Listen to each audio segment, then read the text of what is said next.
Muy buenas noches a cada uno de ustedes en el segmento Jesús y la verdad presente. Y qué bueno que están con nosotros una vez más. Una vez más en el programa.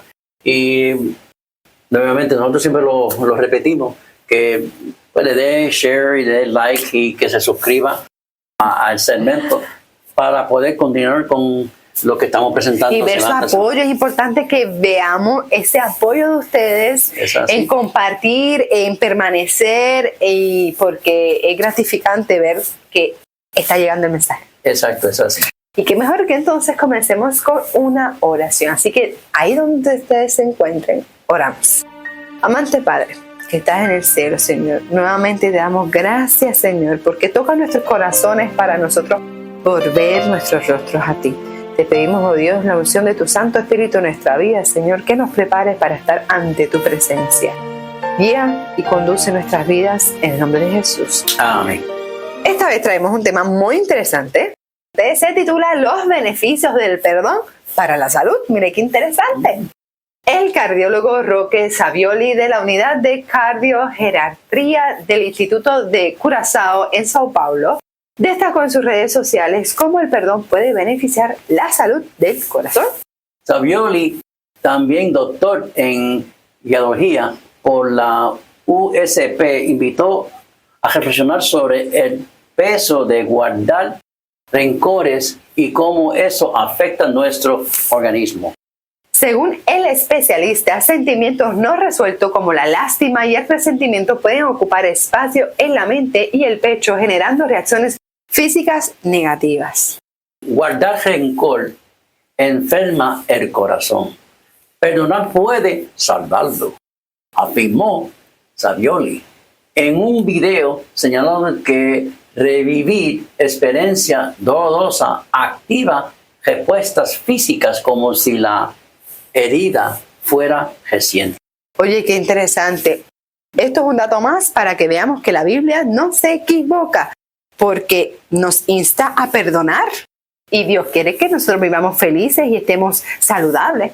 Exacto. Bueno, si no perdonamos, vamos a tener, sin el perdón, vamos a tener siempre eso en nuestra mente. Y que no vamos a poder vivir, no vamos a poder vivir bien, en paz. Claro que. Así que para aquellos que necesiten datos científicos, esta es una evidencia. Sí, claro que sí. El médico citó estudios científicos que asocian los sentimientos negativos prolongados con presión alta, mira esto, inflamaciones y mayor riesgo de infarto y accidentes vascular cerebral. Así, el perdón no solo es un acto noble, sino una medida de cuidado para la salud física y mental.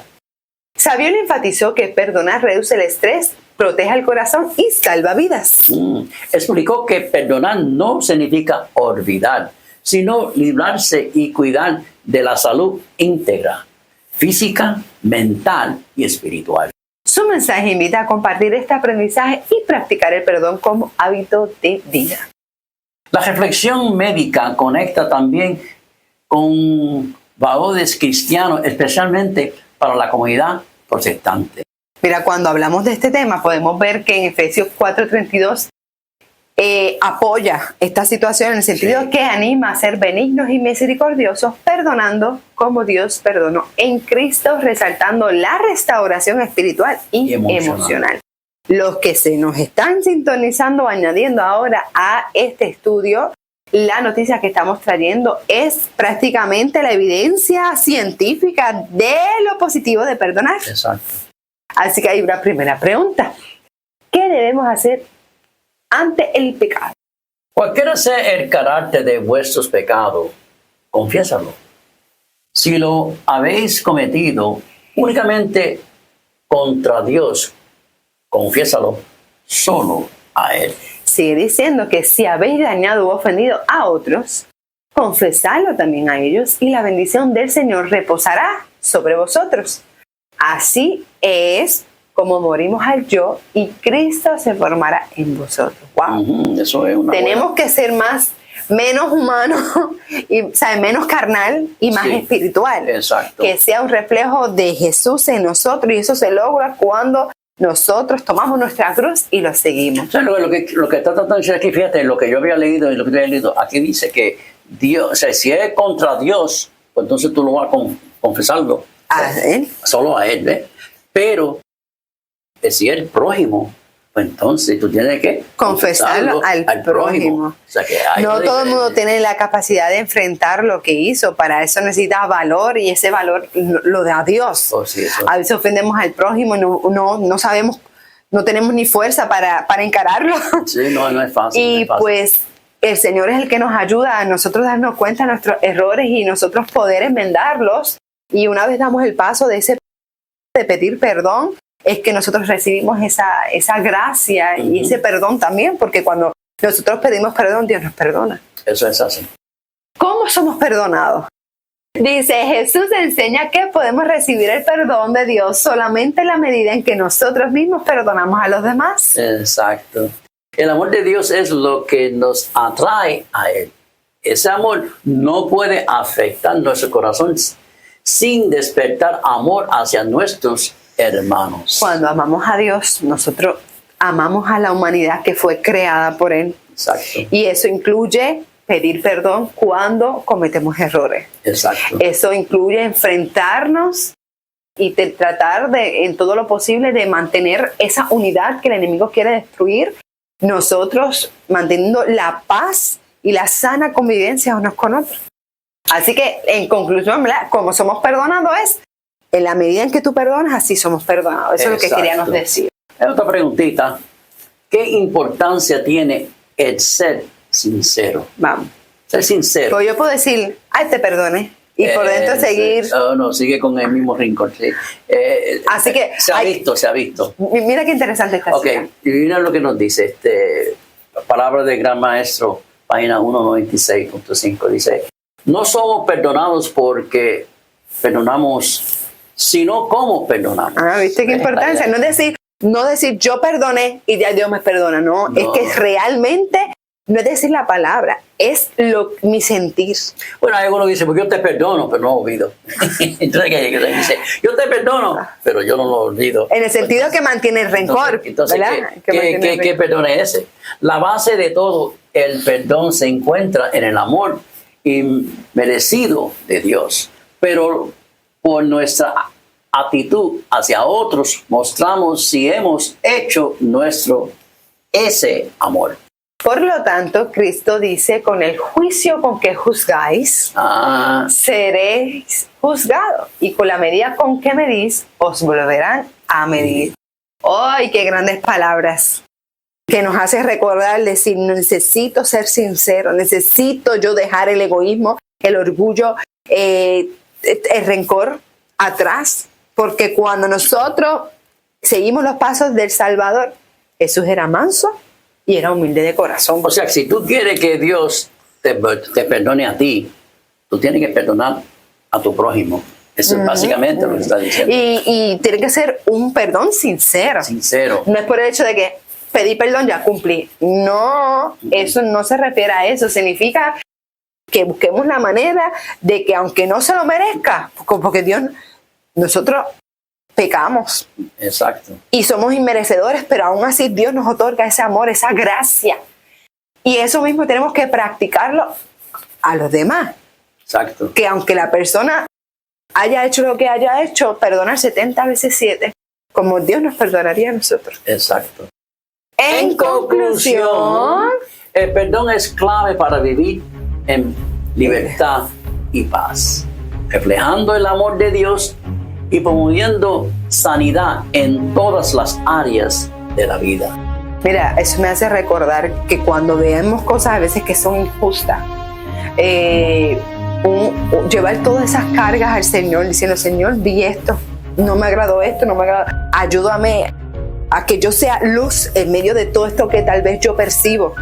Porque a veces vemos situaciones o enfrentamos cosas o nos vienen a traer problemas o surgen problemas que uno en nuestra humanidad uno dice, pues no vale la pena, uno quiere agachar los guantes, pero no. Presentemos todas estas tribulaciones al Señor. Señor, dame fuerza para permanecer firme, leal, ser ejemplo tuyo, ser amor hacia los, ¿sabes? Ejercer el amor hacia los demás. Exacto. Perdonar es un acto de fe. y obediencia que transforma el corazón y fortalece la comunión con Dios y con los demás. Practicar el perdón diariamente no solo trae salud, sino también restauración y testimonio del poder de Dios en nuestras vidas. Hay que estar claro, ¿viste? Hay que estar claro. Es que nosotros tenemos que en todo momento que perdonar. Perdonar, y eso tú lo haces en la medida en que tú te acerques más a Dios. Tú vas a ver las carencias y las necesidades de quienes te rodean. Cuánta necesidad tienen ellos de Dios, y tú poder entender eso y ayudar, porque a veces somos piedras de tropiezos cuando tomamos decisiones que nos alejamos del Señor. Sí. Pero cuando nosotros decimos y vemos y entendemos y permanecemos en la verdad, Dios nos capacita para nosotros ser sus colaboradores. Exacto. Y no fallar en algo tan importante. Eso. Así que, Maranatha, Cristo viene.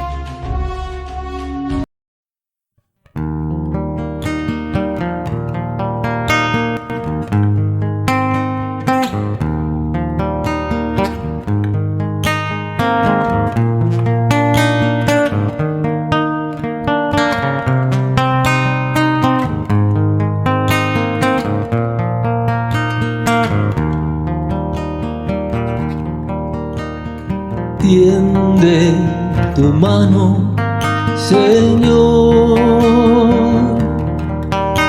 pues todo lo puede tu amor. Hoy te confieso, mi Dios, mi Señor, Salvador. Ya no hay tinieblas en mí, solo hay luz. Ahora extiende tu mano, Jesús. Extiende tu mano, Señor, pues todo lo puede tu amor. Hoy te confieso, mi Dios, mi Señor, Salvador. Ya no hay tinieblas en mí, solo hay luz. Ahora extiende tu mano, Jesús.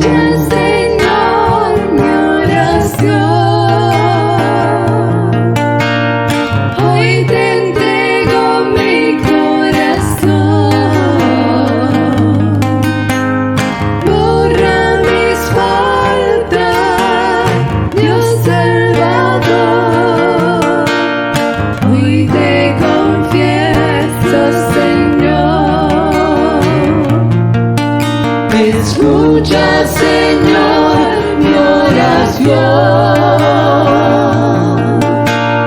Hoy te entrego mi corazón. Borra mis faltas, Dios Salvador. Hoy te confieso, Señor. Escucha, Señor, mi oración. Hoy te entrego mi corazón. Borra mis faltas, Dios Salvador. Hoy te confieso, Señor. Borra mis faltas, Dios Salvador. Hoy te confieso, Señor.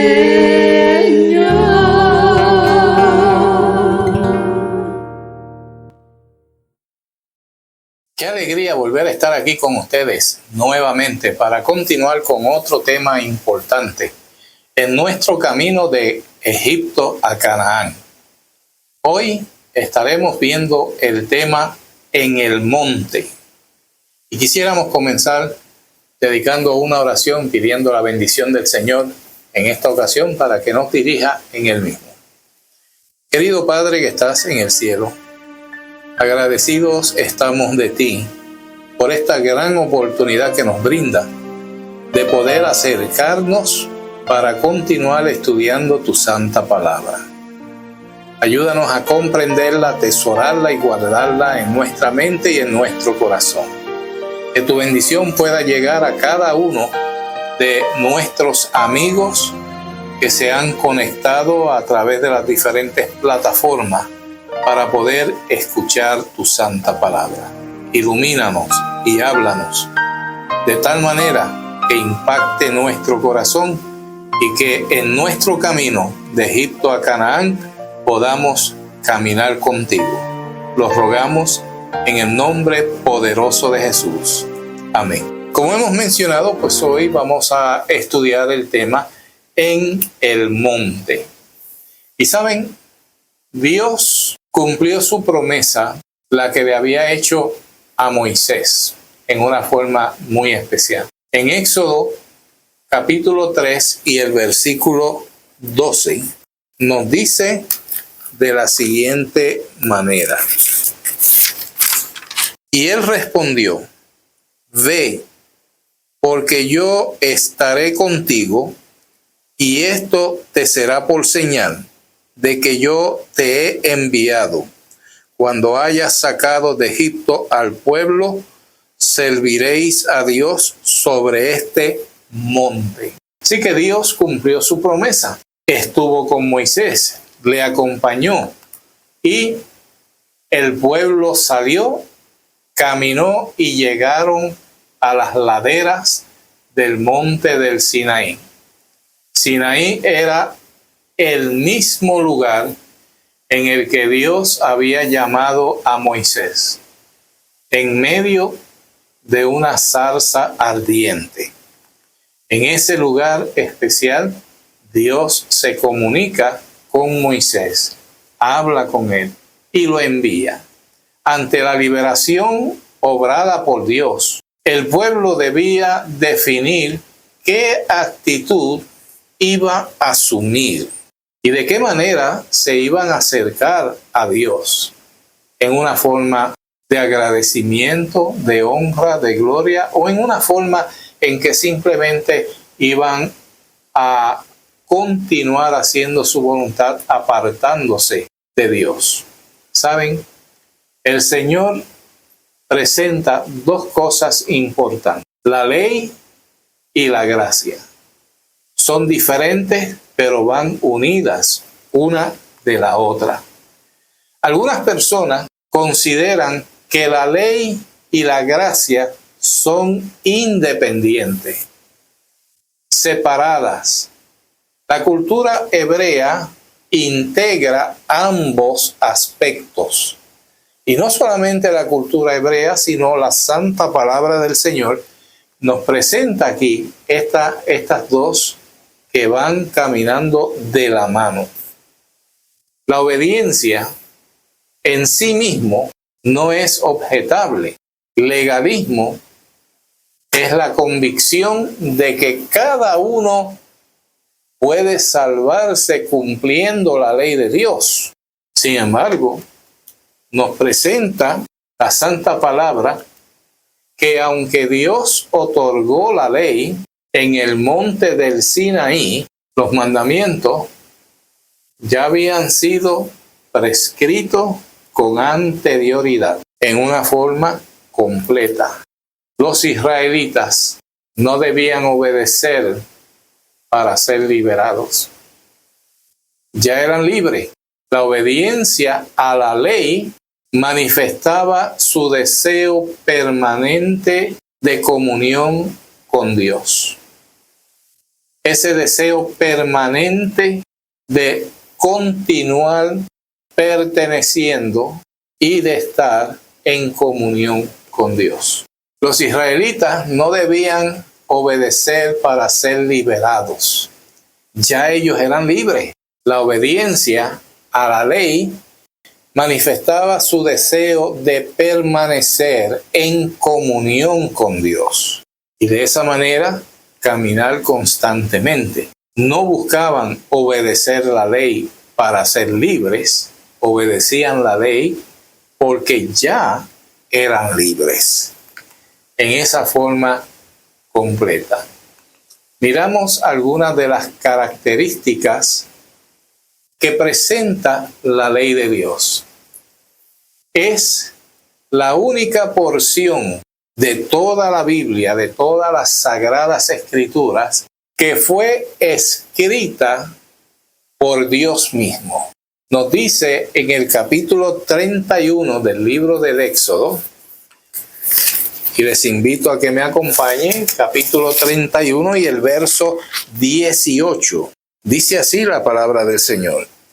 Y dio a Moisés, cuando acabó de hablar con él en el monte de Sinaí, 2 tablas del testimonio, tablas de piedras escritas con el dedo de Dios.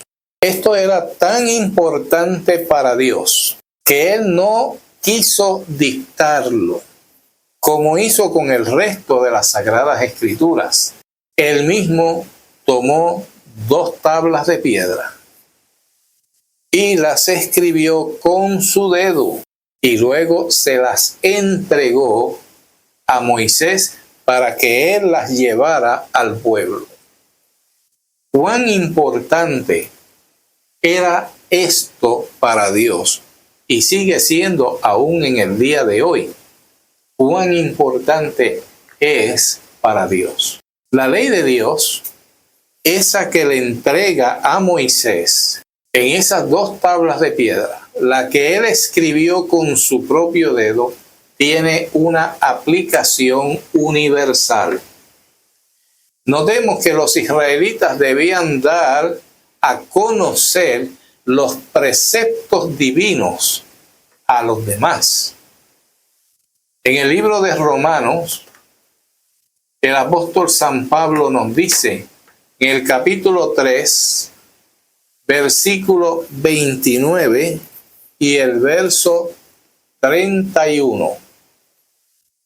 Notemos ahí, sino que es judío el que lo es en lo interior, y la circuncisión es la del corazón en espíritu, no en letra. Capítulo 3, versículos 29 y 31. Dice el apóstol: ¿es Dios solamente Dios de los judíos? ¿No es también Dios de los gentiles? Ciertamente también de los gentiles, porque Dios es uno, y Él justificará por la fe a los de la circuncisión, y por medio de la fe a los de la incircuncisión. Luego, invalidamos por la fe la ley en ninguna manera, sino que confirmamos la ley. El apóstol San Pablo nos presenta en una forma muy especial. Dios es el Dios de los judíos, Dios es Dios de los gentiles, y Él presentó los mandamientos en las 2 tablas y lo hizo para que todo el mundo pudiera conocerla, lo hubiese recibido y la pudieran observar. Ahora, el apóstol hace una pregunta muy importante. Él dice, ¿invalidamos luego por la fe la ley? La respuesta llega rápido. De ninguna manera. Al contrario, confirmamos la ley. Otra de las características que podemos ver es que nadie puede cambiarla, sino solo Dios. Él fue el que la escribió. Él fue el que la entregó a Moisés para que fuese llevado al pueblo y para que el pueblo la diera a conocer a las demás naciones. Pero como Él hace perfecta todas las cosas, Dios no necesita ser cambiado, ni tampoco necesita cambiar lo que ya Él ha dicho. Quien se opone a la ley, se opone a Dios. Jesús tenía la autoridad para cambiarla, pero Jesús declaró y nos dice en Mateo capítulo 5 y el verso 17. Notemos cómo nos presenta aquí. Jesús dice: no penséis que he venido para abrogar la ley o los profetas. No he venido para abrogarla, sino para cumplir. Jesús no vino para cambiar. Él no vino para abolir. Él no vino para sustituir. Él vino para cumplir lo que está expresado en la ley de Dios. Nuestra única opción es aceptar la ley o rechazarla. No podemos cambiarla. Así que Dios nos da a nosotros, cada uno de los seres que vivimos en este planeta, la oportunidad de poder entender la importancia de la ley para que podamos caminar conforme a su santa y divina voluntad.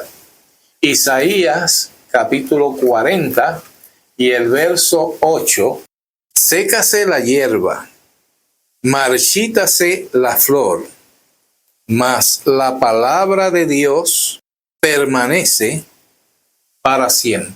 La ley es eterna, no tiene fecha de vencimiento, es palabra de Dios y ella permanece para siempre en una forma muy especial. La ley expresa el amor de Dios por cada uno de sus hijos. Los 10 mandamientos no son fruto de un capricho, no son mandamientos irrazonables, sino que provienen del profundo interés de Dios por sus hijos. Nosotros debemos guardarla por amor a Dios.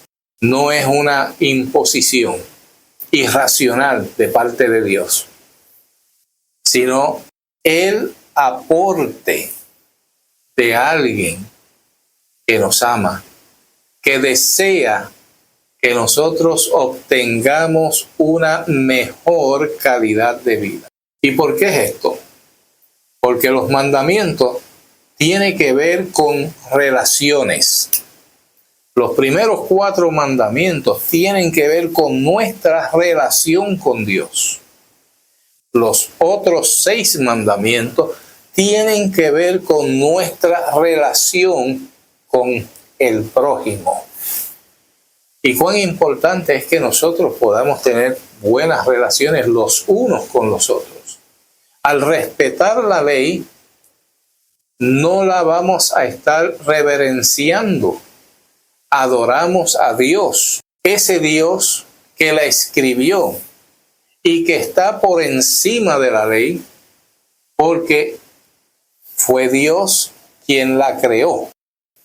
Aceptar la ley significa que estamos aceptando a Dios, que estamos caminando con Él, que hemos visto lo importante que es. ¿Saben? En nuestras casas nosotros tenemos reglas, tenemos leyes. Y muchas veces a nuestros hijos le decimos algo como, por ejemplo, mientras vivas bajo mi techo, tienes que obedecer los reglamentos de esta casa. El día que puedas pagar una renta, que tengas trabajo y que quieras hacer lo tuyo de acuerdo a tu manera de pensar, ese día no estarás bajo mi techo. Y a veces nosotros pensamos que necesitamos estar bajo nuestras reglas y Dios nos deja. Pero si queremos estar en la casa de Dios, si queremos llegar al reino de los cielos, si estamos caminando de Egipto a Canaán, si nosotros buscamos esa esperanza, esa alegría de poder llegar a la Canaán celestial, a la tierra nueva, al lugar prometido que Dios nos ha dado, entonces nosotros necesitamos obedecer y tener presente los 10 mandamientos. Esos mandamientos no son penosos. Pero saben, hay un mandamiento que es un mandamiento olvidado. Con el paso del tiempo, el 4º mandamiento fue olvidado por la mayoría de los cristianos. Esta ordenanza tiene que ver con la observancia del 7º día, el sábado, como un día de reposo, como un día dedicado a la comunión, como un día dedicado al servicio de Dios. Es un día especial, es un día que Dios nos ha dado para que nosotros podamos tener plena comunión con Él. Nuestra relación con Dios entra cuando nosotros sacamos tiempo para hablar con Él, sacamos tiempo para compartir, para aprender y cuánto más dedicarle un día. Dios sabía, porque Dios todo lo sabe, que nosotros íbamos a llegar al punto que necesitamos 8, 9, 10 días de 24 horas para poder hacer todas nuestras cosas. Que estamos tan ocupados. Llegamos a nuestro hogar, cansados del trabajo, estamos allí, hacemos 2 o 3 cosas en la casa, salimos, descansamos en la noche, nos levantamos muy temprano y vamos de nuevo al trabajo. Y ahí estamos nuestras 7, 8 horas, quizás 9 horas. Regresamos al hogar y no tenemos tiempo para realizar muchas de las cosas que necesitamos hacer. No tenemos a veces tiempo para compartir con nuestros hijos. No tenemos tiempo para compartir con nuestro compañero o compañera. No tenemos tiempo para las relaciones alrededor nuestro. Pero mucho menos tenemos tiempo para Dios. Así que Dios, en su infinita sabiduría, Él saca un día para nosotros. Y Él pone ese día y lo escribe y lo establece como el 4º mandamiento en la ley. Ese mandamiento que dice, acuérdate del día del sábado para santificarlo. Cuán importante es que Dios quiere tener una relación personal contigo. Así que Él procura establecer un día santo especial para nosotros. Pero saben, este día no fue promulgado para el pueblo de Israel. Los primeros que fueron destinatarios de este día fueron Adán y Eva, que no pertenecen a ningún pueblo o raza. Este mandamiento que Dios estableció lo hizo para toda la humanidad. Y qué lindo es saber, Dios quiere tener una relación especial contigo. Dios quiere que puedas dedicar tiempo para hablar con Él, para compartir con Él, para adorarlo.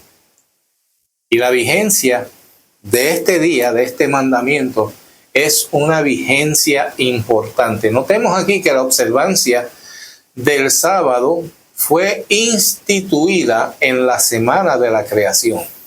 Cuando nosotros vamos al libro del Génesis, en el capítulo 2, se nos dice aquí algo bien importante. Génesis capítulo 2, versículo 3. Y leo para ustedes, y bendijo Dios al día 7º y lo santificó, porque en él reposó de toda la obra que había hecho en la creación. Dios hizo 3 cosas en ese día de la primera semana, la semana de la creación.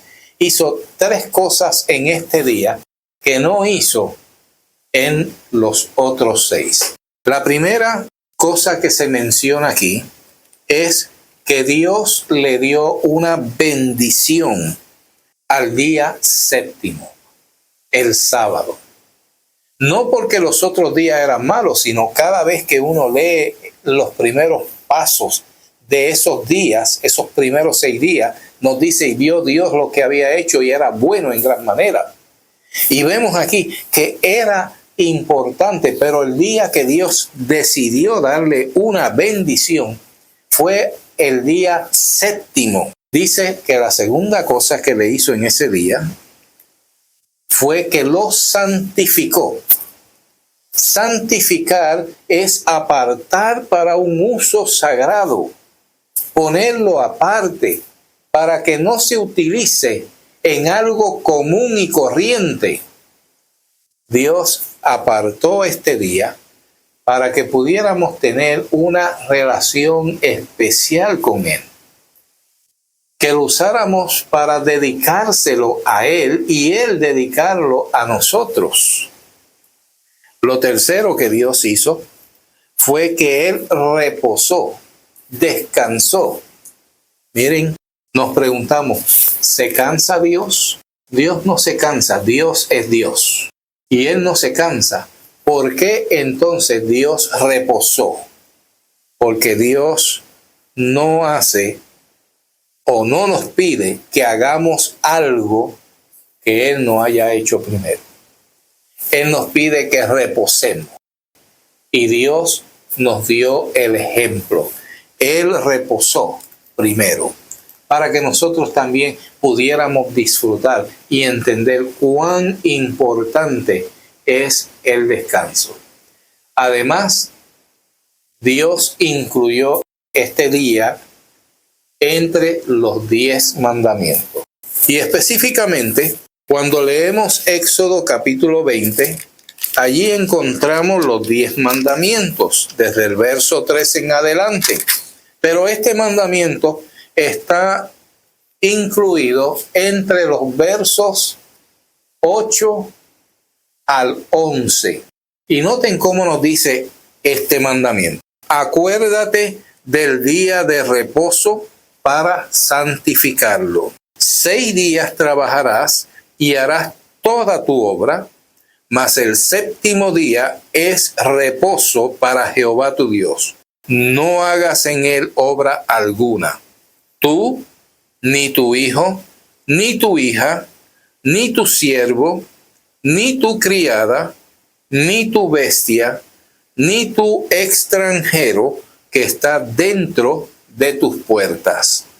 Porque en 6 días hizo Jehová los cielos y la tierra, el mar y todas las cosas que en ellos hay, y reposó en el séptimo día.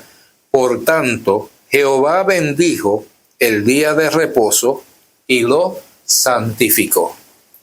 Así que Dios fue específico en este mandamiento. Muy específico, muy claro, no dejó cuerda suelta, no dejó algo que nosotros pudiéramos utilizar para decir, ¿habrá querido Dios decir esto o fue que quiso decir otra cosa? No, Él fue bien claro, bien específico, bien detallado en esto. Primero que nos dice es, acuérdate. ¿Por qué acuérdate?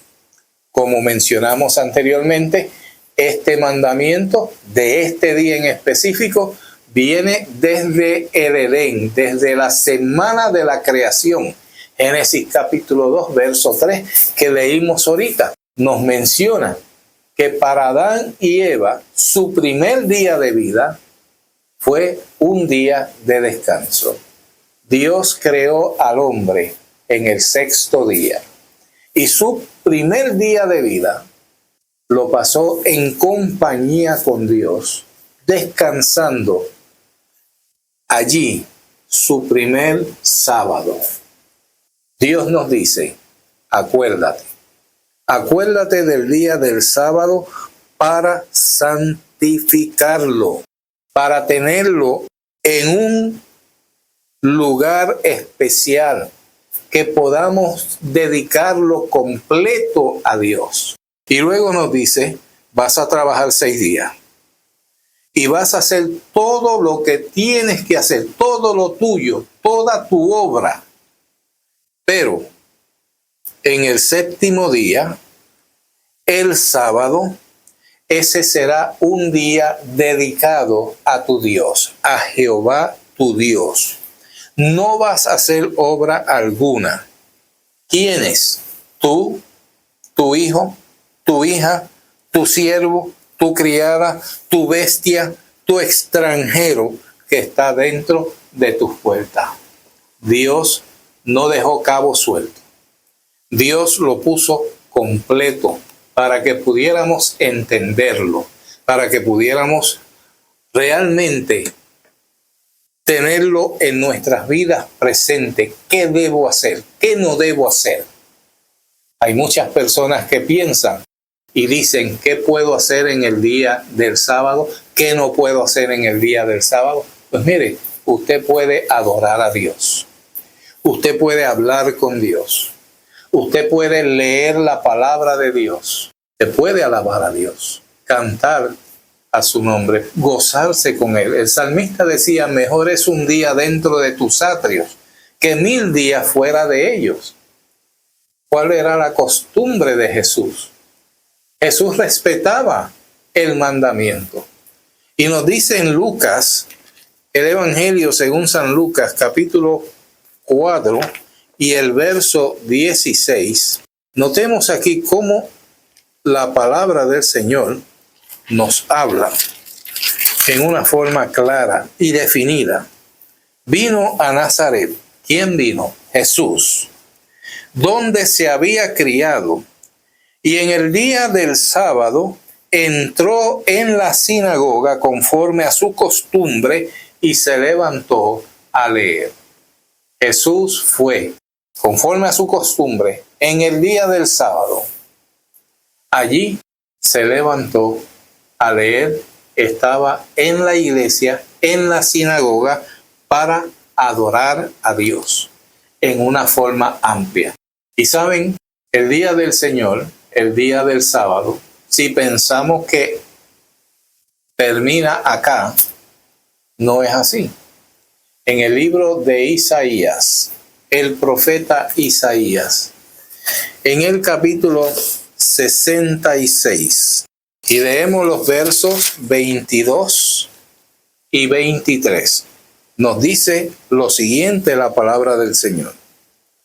Porque como los cielos nuevos y la tierra nueva que yo hago permanecerán delante de mí, dice Jehová, así permanecerá vuestra descendencia y vuestro nombre. Y de mes en mes y de sábado en sábado vendrán todos a adorar delante de mí, dijo Jehová.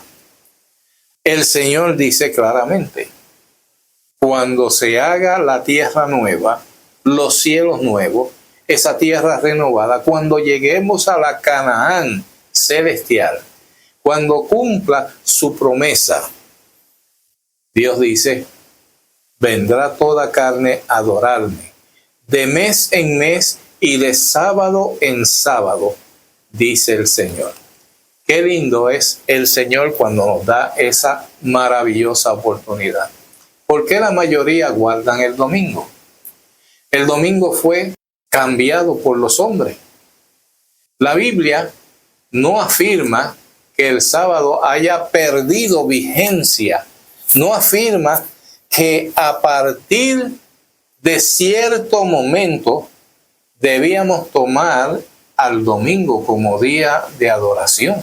El cambio fue apoyado por el emperador Constantino y se comenzó a aplicar parcialmente a comienzos del siglo IV después de Cristo, junto con muchas costumbres y prácticas paganas. Se inicia de esa manera. El hombre no tiene autoridad para cambiar la ley de Dios. Quien intente hacerlo niega su soberanía y se opone a él. Quien intenta hacerlo niega la soberanía de Dios y se opone a Dios, porque Él fue quien dio la ley, los mandamientos y el sábado. ¿Qué bendición podemos nosotros alcanzar si obedecemos y guardamos el sábado? ¿Saben? El sábado fue una institución para beneficiar a la humanidad. Marcos capítulo 2 y el verso 27 nos dice lo siguiente. También les dijo Jesús: el día del sábado fue hecho por causa del hombre y no el hombre por causa del sábado. Así que, ¿por qué Dios lo hizo? Él lo hizo para beneficiarnos a nosotros. Fue por nuestra causa. Él sabía que íbamos a estar tan absortos en nuestras cosas que nos íbamos a olvidar de Él. Así que Él lo pone para que nosotros podamos acercarnos y tener esa bendición de estar en comunión con nuestro Dios. El sábado contribuye a la reflexión, contribuye a la adoración a Dios. Genera un espacio que nos ayuda en contra del estrés, nos ayuda contra la ansiedad, favorece la comunión con nuestro Señor, con nuestro Salvador, con nuestro Dios, donde podemos estar cerca de Él. Crea un espacio para desarrollar relaciones familiares, porque ya no estamos absortos en el trabajo.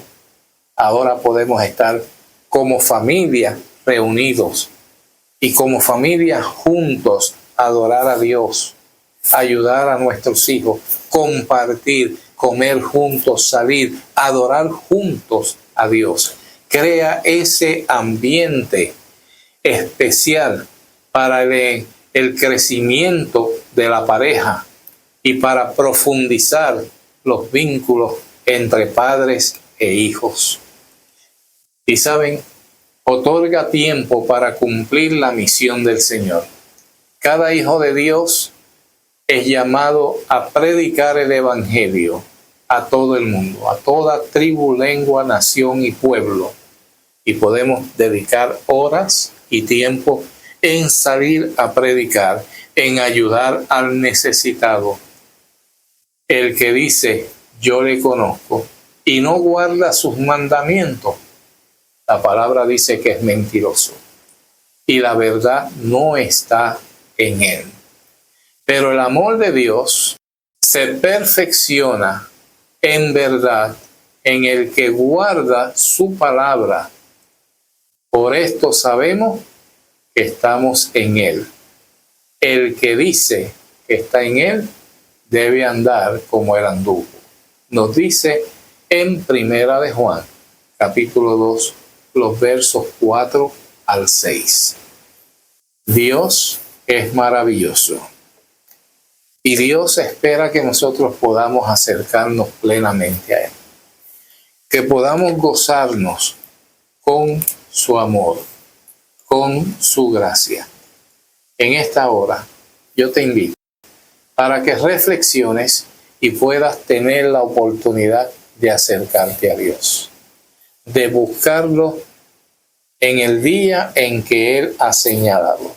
Que este cuarto mandamiento, el día de reposo, el día del sábado, no sea un día más olvidado en tu vida. Que puedas buscar, conocer y alegrarte de adorar al Rey del cielo, al que hizo los mares y la tierra, al que hizo todo este universo, ese Dios creador. También que puedas adorar a ese Dios que vino para salvar. Oremos.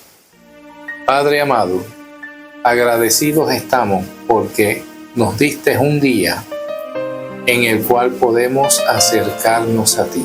Un día para olvidarnos de nuestras faenas, de nuestras inquietudes, de nuestros trabajos, de todo lo que tenemos que hacer y concentrarnos en adorarte en espíritu y en verdad. Cuídanos y ayúdanos a que podamos observar este mandamiento, al igual que todos los otros mandamientos.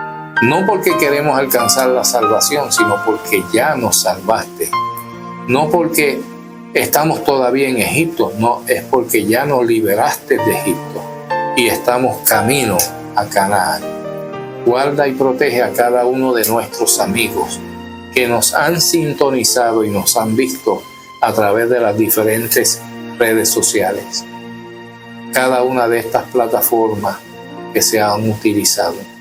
Y permite que tu amor, tu gracia, tu justicia puedan, Señor amado, ayudar a cada uno de estos amigos.